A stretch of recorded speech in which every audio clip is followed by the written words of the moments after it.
The somewhat seedy fellow you see here just disembarking from the Manchester train in London is myself, Aristide Pujol, a French citizen of unlimited resources and no money. Circumstances brought me to England, where I secured a post as professor of an academy for young ladies in Manchester, a position I lost rather abruptly this afternoon by stumbling over a pluperfect subjunctive in the presence of the headmistress. Although you see me now at a low ebb in my somewhat checkered life, I am sustained by one deep conviction. Something always turns up. Sacré mille cochons. Quel chien de climat. I'm from Mr. Smith, sir.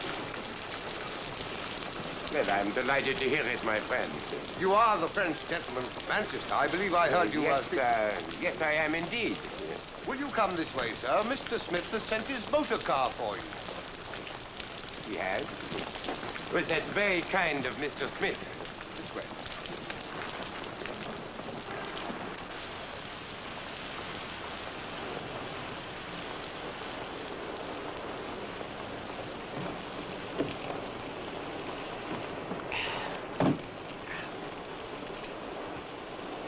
The hot water can, sir. Thank you, my good fellow.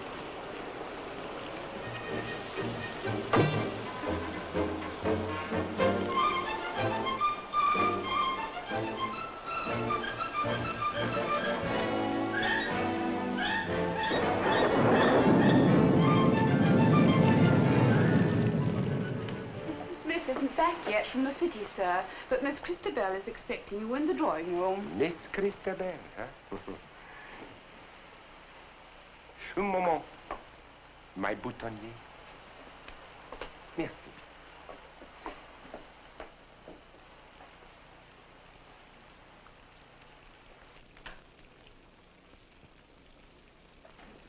Good evening, Monsieur le Baron. Mademoiselle. Enchanté. I'm so glad Thomas spotted you at the station. As we'd never seen you, we couldn't give him any description. Oh, your chauffeur seems to be a very intelligent fellow, mademoiselle. He heard me extricating the weather in French, and he recognized me as once as a Frenchman. 'Tis a horrid night, isn't it? Not anymore, mademoiselle. It is a most beautiful night.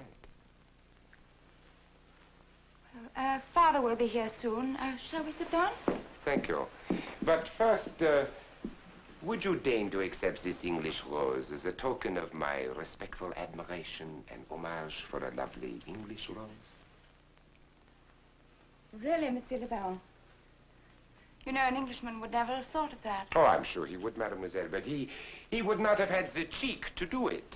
But you know, when men pay compliments to English girls, they usually get laughed at. Englishmen, yes, because they always think over the compliment for so long it becomes addled, like the stale egg. But we of Provence pay tribute to beauty straight from our hearts. And what comes from the heart cannot be ridiculous. I'd always heard that a Frenchman makes love to every woman he meets. But naturally. If they are pretty, of course. What else are pretty women for? Otherwise, they might as well be hideous. I wonder what my fiancé would say if he heard you. Your fiancé?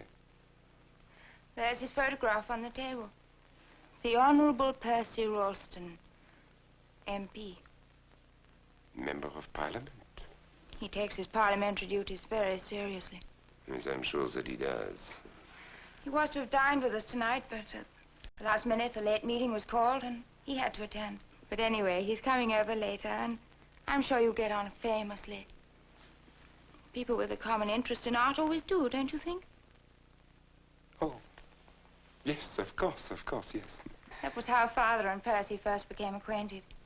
He has a beautiful collection of paintings down at his place in Hampshire. Mm. Ours is considered quite good, too. Very nice. I thought you were a connoisseur. I am. Well, Father will be down in a minute, and I must dress for dinner. I'll ask Marie to show you to your room. Mademoiselle, I have been too bold. I don't know. I've never met a Frenchman before. Ah, mademoiselle, then you have no idea what you have missed. And what delights await you.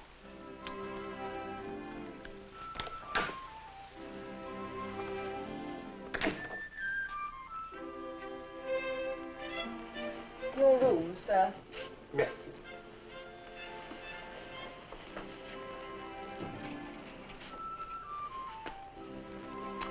Your room, sir.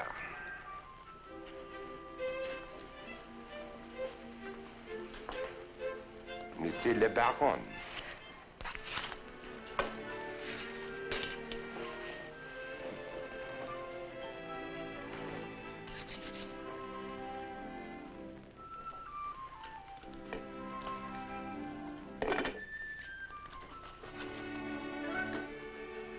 Ah, Baron, delighted to see you. My little girl has been singing your praises. Mademoiselle is too kind. She's a good girl, is Chris, bless her. Takes after her mother more than she does me. Lucky for her. Nature hath lost the mold where she her shape did take, or else I doubt if nature could so fair a creature make. A poet, too, eh? Well, you'll find us just ordinary folk, Baron. But I can give you a good cigar and a decent bottle of wine. It's only in England, you know, you get drinkable champagne and cigars fit to smoke. And I can give you a glimpse of a fine English home. You haven't a word for home in French, eh? Perfectly, monsieur. No. In France, the men all live in the cafes, and the women, saving respect of mademoiselle, of course. Well, the women, the less said about them, the better. I'm sure Monsieur le Baron is only teasing Papa. You speak without experience, my girl. England's the only place, eh, Baron? Oh, I won't say Paris hasn't its points, but you get tired of the folie bergère and all that sort of thing, eh? But Paris has her serious side, too. Monsieur, you are forgetting the tomb of Napoleon. Ah. Papa has never taken me to Paris. Time enough when you're a married woman, my girl. Dinner is served, sir.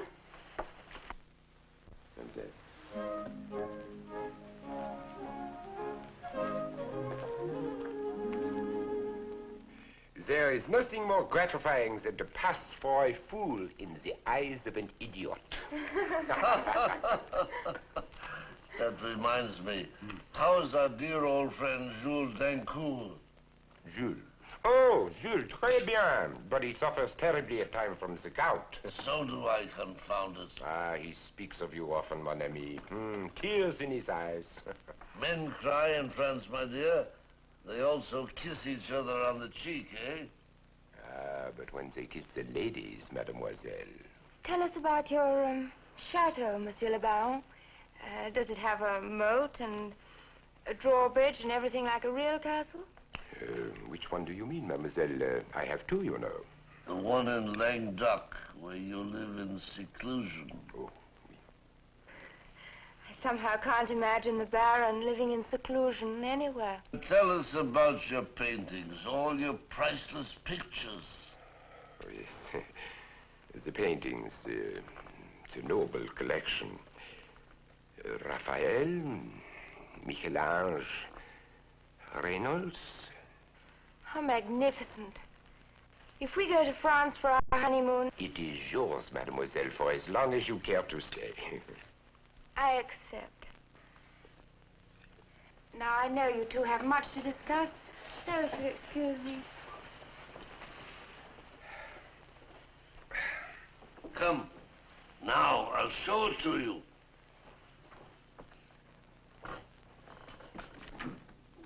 I think our friend has done a truly outstanding job this time. But does he not always? Ah, but this time I think even you are in for a surprise. Well, one thing for sure, it will not be the first time.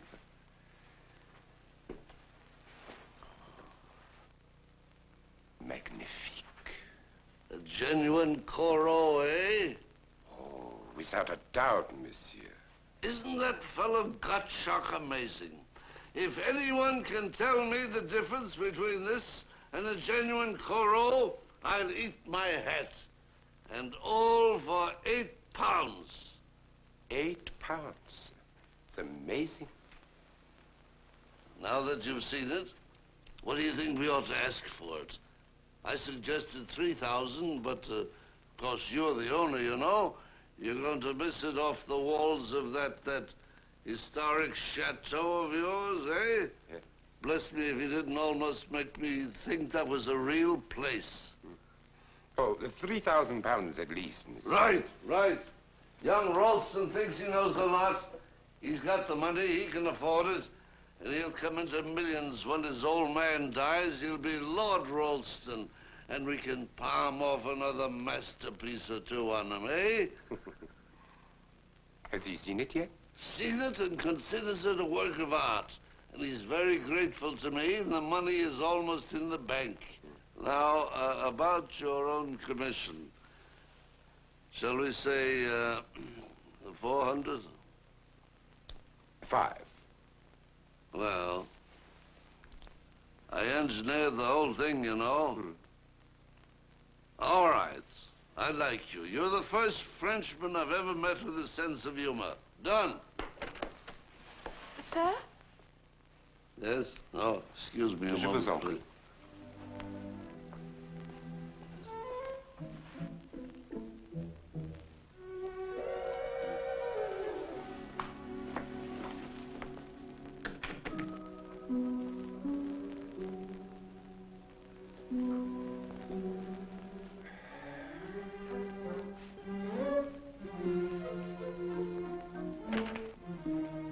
Here, you. Who the devil are you?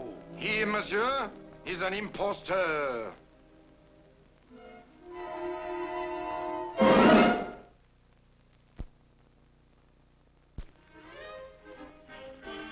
Who am I? I, my dear friend, am the Baron of je ne sais quoi. You're an infernal imposter. And this gentleman, this distinguished member of the Légion d'honneur, to whom I have not had the pleasure of being presented. I, monsieur. I am Monsieur Poupiou, agent of Braunberger et Compagnie, art dealers of Paris. Poupiou. I thought you might be the Baron. Baron, there's no blasted Baron. Are you Poupiou or is he Poupiou? That's all I want to know. Monsieur, c'est moi.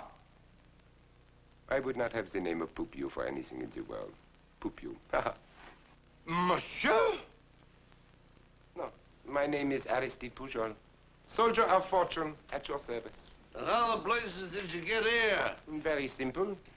One might say with the simplicity of great art. I asked you. Your servant, monsieur, he met me at Euston Station. Where were you? I missed my train. Oh. Lamentable on such a night as this, huh? Your servant asked me if I am the French gentleman from Manchester. I am. He tells me that Mr. Smith has sent a motor car for me. I think it is very hospitable of the kind Mr. Smith. I enter the motor car, et voila. Well, you can clear out and be double quick about it, eh, voila. Oh, I beg you, do not be too impulsive, my good-natured old friend. No, I am very comfortable here. You have the charming daughter and the luxurious house. I am very comfortable here. And I intend to stay. Well, we'll see about that. You rang, sir? Send Thomas up. Yes, sir. Now, are you going? Or are you going to wait and be kicked out? Oh, kick me out, my friend. But I am afraid that your so lovely daughter and the Honorable Percy MP, they might be shocked to learn that Monsieur Gottschalk was paid only £8 to paint that 3,000-pound masterpiece by Corot. Oh, no! Blackmail, eh? Precisely. You rogue, you. Well, what do you want? You sent for me, sir. Clear out! Yes, sir. You were saying, Mr. Smith? You blasted rogue, you. Well, I seem to be in congenial company, huh? And I doubt if your friend, Monsieur Poupiou! Poupiou, well, I doubt if he has any more scruples than he has the right to wear this ribbon of the Légion d'honneur. Tiens, monsieur. How much will you take to clear out? I will take £500 to stay in. To stay in? Precisely. You see, my friend, you cannot do without me now. Your daughter and your servants know me as Monsieur le Baron. Logique, n'est-ce pas? By the way, what is my name? And where in Languedoc is my historic chateau? Baron de Mireille. Chateau de Mireille. Merci mille fois, mon ami. It is a pleasure to deal with a man of intelligence. We French are realists. I'd like to wring your blasted neck for you. Alors, there's nothing to do, Monsieur Smith. Very well, very well. But you'll sign a receipt implicating yourself in this deal. You're not going to put me in the cart later on. Anything at all to oblige. Well, mon cher, you had better go. Monsieur Smith will no doubt send you a small check. Pardon? What is this charlatan talking about? Why should I go out in the wet at this hour? Because you missed your train, mon ami. And thus you no longer have the role to play in this expensive farce. Is that not so, Mr. Smith? You'd better go, Poupio. Un instant. I believe I was invited for the night. Correct me if I am wrong in this assumption. Mon ami, what is the discomfort of a night in a hotel, eh? A few £100. A few £100? Qu'est-ce que vous chantez là? You imagine I will be content with a few £100? You'll be lucky if you get anything at all, you blundering fool. You didn't have sense enough to catch a train. As for you, I'd like to wring your blessed neck for Calm you. yourself, mon ami. Calm yourself. Am I interrupting? Not at all, my dear. Mademoiselle, you appear like a sunbeam out of cloudy skies. This is Monsieur Poupio. Enchanté, mademoiselle. Monsieur Poupio is the eminent art expert from Paris. As he is in London, your father thought that perhaps the Honorable Percy would welcome his opinion on my Coran. I'm sure he will. But I know he's fallen in love with it. Oh, Percy, my boy. Good evening, sir. Your little girl was beginning to worry about you. Good evening, my dear. Awfully sorry I was detained. Percy, let me present the Baron de Mireille. Baron, this is the Honorable Percy Ralston, MP. Charmed. How do you do? And this is Monsieur Poupio, the eminent art expert from Paris. I thought you might like to have his opinion on the picture while he was here. It's a capital idea. Thank you very much, sir. Un plaisir, monsieur. If I may say so, monsieur. You are extremely fortunate to have this opportunity to acquire this great masterpiece. Yes, indeed. Quite exquisite. Never seen finer, eh? Monsieur le Baron tells us his respected grandfather bought it personally from Corot. N'est-ce pas, Monsieur le Baron? Oh, oui.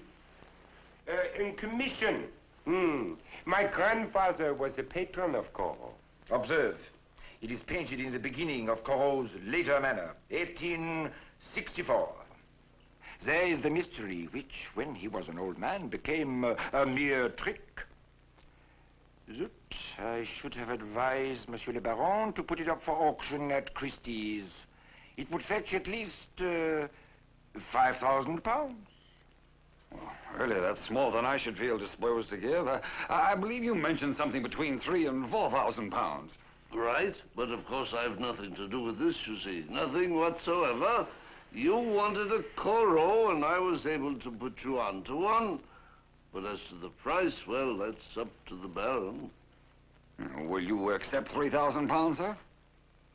For a picture like this? No, monsieur, I will not accept £3,000 for it. On no account. I don't want to butt in, but I believe that's the figure you mentioned yourself. Mademoiselle, do you like this picture? Oh, I love it. Then that is all that matters. I don't follow. What has that to do with the price? Everything, my young friend, everything. You see, Mademoiselle loves the picture, therefore it is priceless. Monsieur le Baron is a terrible flatterer. Now, let's stick to the point. The Honorable Percy wants to buy this picture, and you want to sell it? Monsieur, you will admit that this picture is mine. Of course. And you, monsieur, you will acknowledge that it is my property? Obviously. Eh bien, I have changed my mind. I will not sell the picture. That's rather an odd way of doing business, I must say. Wait. My dear, if you will Un moment, my young friend, listen to me. I must confess something to you. Baron? This confession is of the heart. I have fallen desperately in love with Mademoiselle. I say, sir, how dare you? Oh, monsieur, I dare. For prudence and love go not together. But I would not take Mademoiselle away from you, even if that were possible. No, my love is hopeless. But even hopeless, it is a great joy. And so I will not sell the picture. I give it to you as a wedding present. This is madness. I give it to you, mademoiselle, in gratitude for the delight of your smile. And to you, monsieur, that it may remain forever as a reminder that love must be fostered with gentle words and sweet attentions, that it must be on the lips as well as in the heart. It is yours. Alors, il est fou? Have you taken leave of your senses? My dear Baron, that's awfully generous of you, but I couldn't possibly accept it. I should think not. Well, then I shall put it under my arm and take it back with me to Languedoc. I want a word with you. Excuse me. Percy, darling, I should like you to accept it. It's not just for the painting. You understand. With gentle words and sweet attentions. You're going back into that room this minute and settle this matter exactly as we arranged. I regret, monsieur. How would you like me to break your neck? And how would you like me to break the engagement of your daughter with the rich and honorable Percy Ralston, MP? You wouldn't dare. Oh, I would deeply regret the necessity of having to do it, monsieur, if only because I propose to accept your hospitality until the wedding, at least. Now, what are you waiting for? Get out. Monsieur! Bonsoir, mon ami. You may consider your business association with Mr. Smith terminé, or as we say in the lake, huh? And I think he will hesitate before embarking on an enterprise of this nature in future, at least as far as the Honorable Percy is concerned. Bonsoir.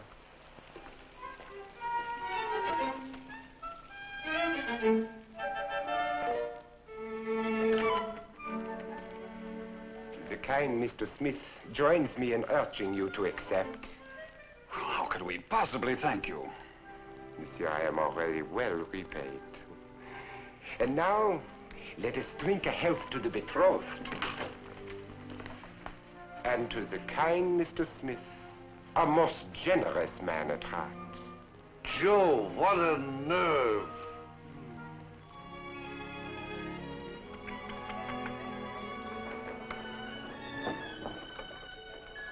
Merci. Good morning. Oh, bonjour. Oh, please sit down. I'm going to join you. I'm always hungry when I'm happy. Then, mademoiselle, I hope you will always know the deepest pangs of hunger. Monsieur the Baron, you're a darling. There's something I want to ask you before you go. May we really come and visit you at your chateau on our honeymoon in June?